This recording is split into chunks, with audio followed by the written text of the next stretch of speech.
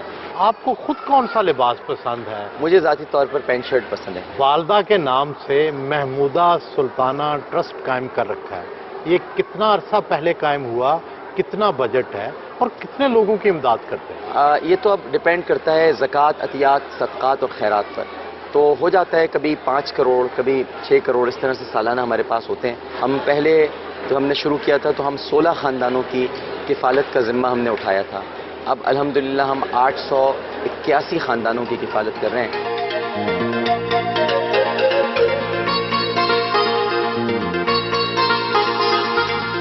اہلیہ سحری میں خود مہمانوں اور ان کے کھانے کا خیال رکھتی ہے۔ شادی لو میرج تھی یا پھر ٹوٹلی ارینج میرج تھی، لیکن وہ ارینج میں ہی ہمارے 3-4 مہینے شادی کے ہو گئے تھے، اس کے 3-4 تو اس میں لو بھی ہو گیا۔ ٹی وی پروڈکشن کا حصہ ہیں، خاوند کے شانہ بشانہ نظر آتی ہیں، کام کی تقسیم کس طرح سے ہے؟ گھر میں ظاہر ان کی بیگم ہوتی ہوں، وہاں پر بھی مطلب کوشش یہی کرتی ہوں کہ ان کی جو بھی